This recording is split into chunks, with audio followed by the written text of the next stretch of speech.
flores. Bueno, vamos a ver entonces un poco las neutralizaciones. Vamos a tener de tres tipos, en este caso, ácido fuerte con base fuerte, ácido débil con base fuerte, y base débil con ácido fuerte. En cada uno de ellos, principalmente o sea, no en cada uno, en el ácido débil con la base y la base débil, en esos dos vamos a tener la segunda parte que pueden ser dipróticos, tripróticos o bases multivalentes. Eso lo vamos a ver en la siguiente clase. Muchos me han preguntado qué es una curva de titulación, ¿sí? Lo que me da una pauta de que no han visto mucho la clase. O no se ha entendido tal vez. ¿Qué es una curva de titulación? Entonces, está escrito de esa manera, sí, porque es una manera precisa de definir una curva de titulación. Son, en definitiva, gráficas en el eje Y, pH, y en el eje X, mililitro o volúmenes, ¿sí? Entonces, ¿qué es lo que hago? ¿Cómo construyo esa curva de titulación? Tengo que buscar, porque en este caso dice pH y volúmenes, pero puede ser muchas cosas. Yo puedo definir una variable, ¿sí? Esa variable para mí va a ser un pH. A ver, yo tengo mi cuestión sería determinar la concentración de oxidrilo o de protones en una solución X. ¿Cómo lo hago? Entonces, si yo sé que eso es un ácido, lo pongo en un Erlenmeyer. En la bureta tengo un ácido clorhídrico estandarizado. Tengo mi base, o sea, perdón, tengo mi hidróxido de sodio en la bureta y el ácido lo tengo abajo. Yo tengo que buscar alguna variable. Esa variable tiene que depender de la concentración del analito que yo quiero determinar. En este caso, el analito es protón. ¿Cuál es una variable muy fácil de medir? Es el pH. ¿Sí? El pH depende de esa concentración de protón. ¿Sí? Entonces yo voy a medir en cada agregado de mi titulante, mido el valor de pH. ¿Tá? Estas curvas de titulación tienen esa forma, ¿sí? Tienen esa forma que no es lineal, ¿tá? ¿Y por qué tienen esa forma? Es justamente por la relación logarítmica entre la concentración y el pH. Recuerden, pH es menos el logaritmo de la concentración protón. ¿Está? Es una sigmoide esa gráfica. Entonces, yo agrego 10 mililitros, mido el pH. Agrego 15 mililitros, mido el pH, 20, 30, 40 y 50. Entonces, en cada valor de volumen agregado, le corresponde un valor de pH. Entonces, yo tengo ahí mi par ordenado, digamos, un eje X y el eje Y. Tengo el valor de X que van a ser los mililitros y el valor de Y que va a ser el valor de pH. Entonces, con esos pares yo voy creando mi curva de titulación. Hay otros tipos de curva de titulación, ¿sí? No es la única esta. La vamos a ver en la parte de espectroscopía, que son curvas lineales. En conductimetría también me dan curvas lineales, pero yo siempre tengo que ver una variable, ¿sí? Relativa, que en este caso va a ser pH, pero puede ser conductividad, puede ser absorción molecular, y yo voy agregando siempre en función del mililitro, cómo cambia esa variable. Nosotros lo vamos a diferenciar en sectores a esa curva de titulación. Ahí tienen el ejemplo típico del ácido clorhídrico con el hidróxido de sodio, en la cual vamos a tener el pH inicial, el pH antes del punto de equivalencia, el pH en el punto de equivalencia y el pH después del punto de equivalencia, ¿sí? Nosotros con esos 4 puntos podemos más o menos construir la curva de titulación. Necesitamos mucho más para que esa curva esté mejor definida, pero con esos 4 valores podemos al menos determinar la forma de esa curva. Para la titulación de un ácido débil, que lo vamos a ver más adelante, también vamos a ver 4 zonas, pero la zona antes del pH equivalente vamos a tener una consideración porque en ese caso vamos a tener un buffer. Recuerden que aquí no tenemos un buffer porque va a ser siempre ácido fuerte con base fuerte. Aquí les pongo un ejemplo, ¿sí? De una titulación de un ácido clorhídrico 0,1 molar. Entonces yo necesito conocer qué es lo que estoy titulando, cuál es el volumen de lo que estoy titulando y más o menos conocer la concentración de lo que yo estoy titulando, ¿sí? Porque hay dos cuestiones aquí. En una, que es como esta que estamos viendo, es determinar los valores de pH en distintos agregados. Pero si ustedes me dicen, pero bueno, si una titulación sirve para determinar la concentración, ¿por qué yo ya tengo la concentración de ese ácido clorhídrico? Bueno, yo aproximadamente sé que la concentración es 0,1 molar y necesito estandarizarlo, por ejemplo, ¿sí? Después va a ser para determinar, por ejemplo, el error de esa titulación. Bueno, en el pH entonces vamos a hacer, como ya le había dicho, 4 etapas. El pH inicial, para este caso en particular del ácido clorhídrico, la solución solamente tiene ese ácido. El pH de esa solución va a depender justamente de la concentración inicial del ácido y como es un ácido fuerte, podemos hacer la aproximación de que la concentración de protones es igual a la concentración de ácido fuerte. Ahora me detengo y hago un paréntesis. Ustedes van a ver en distintas filminas, que vamos a ir presentando en distintas diapositivas, eh, el protón lo vamos a tener como hidrógeno positivo o como hidronio, hidrógeno 3, oxígeno positivo. Bueno, cualquiera de sea la forma es correcta, digamos, estrictamente hablando, ni siquiera aún se conoce con exactitud cuál es la estequiometría de ese protón en un compuesto acuoso, ¿no? Entonces vamos a hacer una equivalencia entre los dos porque por ahí van a haber escrito en distintas formas. Bien, o sea que titulamos para ver si es correcto que el ácido clorhídrico es 0,1 molar. Bien, hay alguien me pregunta, Loli, que la titulación es para saber si es correcto que el ácido clorhídrico sea 1 molar. Bueno, en este caso en particular no es justamente para saber si es 0,1 molar, sino que yo estoy haciendo hincapié en realizar la curva de titulación, ¿sí? O sea, yo ya sé que ese ácido clorhídrico es 0,1 molar. Nada más que tengo que tener en cuenta es cómo hago para construir esa curva de titulación, ¿está? Después voy a ver cómo hago para determinar la concentración, que yo ya la conozco aquí, ¿estamos? Entonces, volviendo a los equilibrios, tenemos el ácido clorhídrico que se va a disociar mediante una reacción con agua en aniones cloruros y cationes hidronios. Y también vamos a tener el equilibrio de agua. Hago otro paréntesis aquí. El equilibrio del agua, esa que está escrita ahí con una constante de 10 a la menos 4, siempre, siempre va a estar presente en todos los equilibrios, no importa cuál sea, siempre va a estar presente. En algunos casos ustedes van a ver que directamente yo ya no lo voy a escribir en las siguientes, me parece que en las siguientes tampoco están escritas, porque ya las he despreciado. Entonces, cuando yo hago desprecio un equilibrio, en las diapositivas que siguen van a ver que ya directamente no les voy a escribir, ¿tá? Pero no se olviden que siempre está presente ese equilibrio del agua.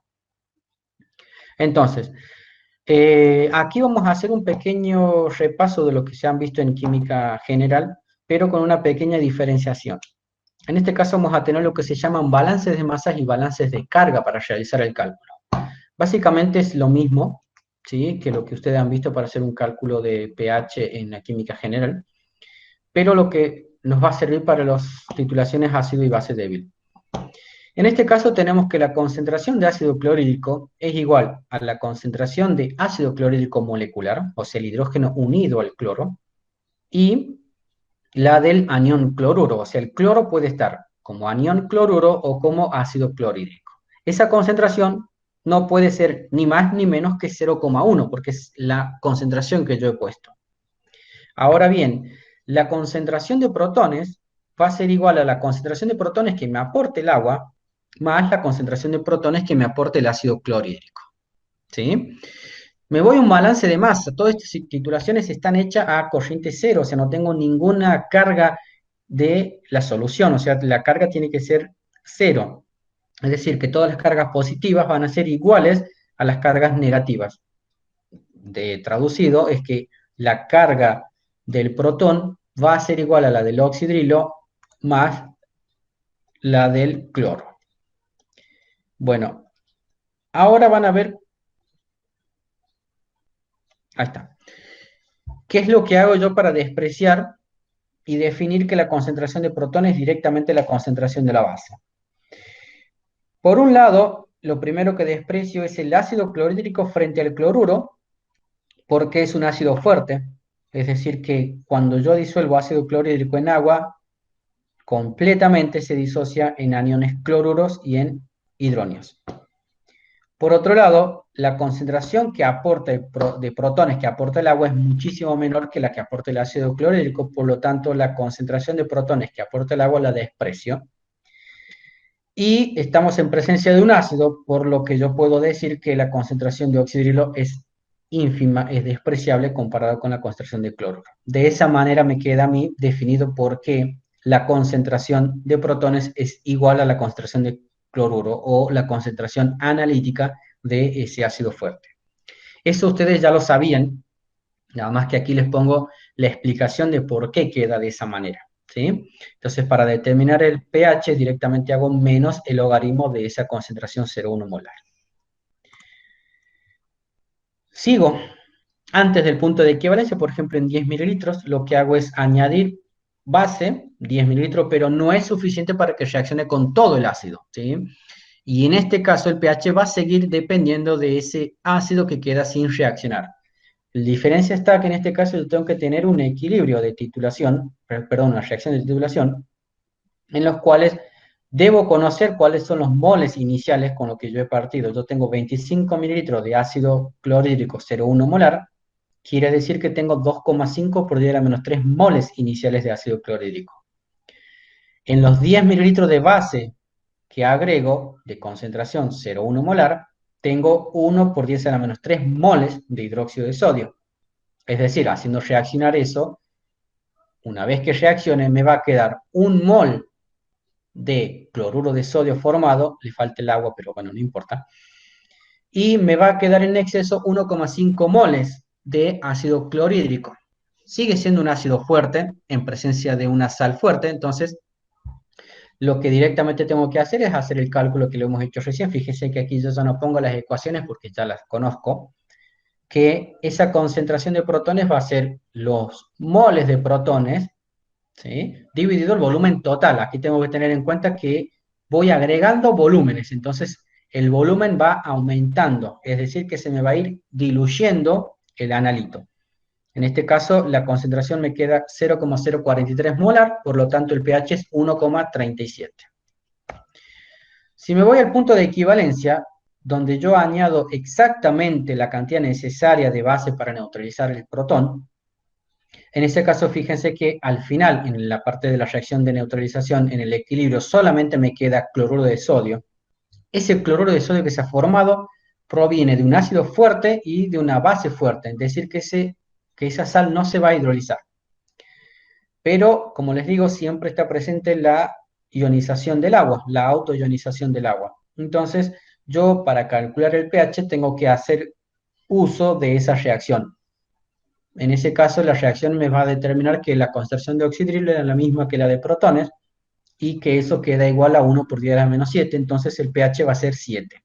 Es decir, que siempre que titulo ácido fuerte con base fuerte o base fuerte con ácido fuerte, el pH en el punto de equivalencia siempre va a ser 7, ¿sí?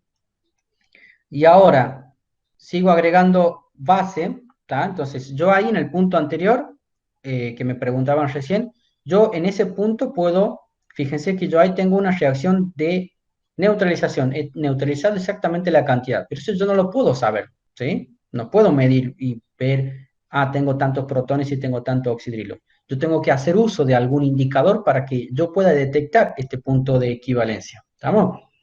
Entonces, una vez que yo ya termino de neutralizar, sigo agregando hidróxido de sodio, en este caso tengo un exceso de base, y el pH, por supuesto, va a depender del exceso que yo tenga de base. En este caso, por ejemplo, he agregado 26 mililitros, ¿sí? Entonces, fíjense que tengo 25 en el punto de equivalencia y le agrego solamente 1 mililitro de más, ¿tá? Fíjense que el pH en este caso aumenta a 12, ¿tá? El pH ha aumentado de 7 a 12, o sea que aumenta 5 unidades. Es decir, que tengo un salto en el valor de pH, que lo vamos a ver en el gráfico, muy significativo. Eso es lo que ustedes van a ver a la derecha y arriba, es la titulación que acabamos de hacer, es esa exactamente. Van a ver que el salto que ustedes obtienen de valores de pH es muy grande, por lo tanto esa reacción es completa, es estequiométrica, y se puede utilizar para determinar concentraciones de protones o de oxidrilos. Fíjense que abajo tienen la titulación de una base fuerte con un ácido fuerte. ¿Tá? Por supuesto que el pH va a ir disminuyendo en el caso de que titule una base. Aquí al costado van a ver las fórmulas que la hemos deducido y después nos quedan de esa manera, cómo determinamos la concentración de protón o de oxidrilo en cada punto de la titulación y cuál es la especie que predomina en cada una de esas etapas de la titulación. Ya nosotros vamos a poder utilizar esto, pero bueno, siempre yo les hago la recomendación. Ustedes van a tener, en este caso van a tener evaluaciones de manera virtual, ustedes van a poder tener las fórmulas, si hubiese sido presencial, también se las iba a dar, las fórmulas, no es el problema ese, sino que usted tiene que tener en cuenta de que saber cómo han llegado a esa fórmula, porque cuando cambiamos los ejercicios, cambiamos y ponemos un problema, ¿sí? Ponemos un problema en el que usted tiene que hacer una interpretación de la consigna y también tener los conocimientos básicos de ese equilibrio, por este caso ácido-base. Al poner un problema se les va a complicar para poder utilizar una ecuación, ¿sí? Entonces, tengan ojo en utilizar las ecuaciones. Nosotros le vamos a dar siempre las ecuaciones, no tienen por qué acordárselas, siempre pueden ir a un libro, a una página en internet para determinar, para ver cuál es la concentración o para ver cuál es la ecuación que pueden utilizar. Pero les va a resultar mucho más complicado ir a una página de internet que les explique todo, ¿sí? Entonces ustedes ya tienen que tener en cuenta eso, tienen que saberlo, lo tenemos que aprender.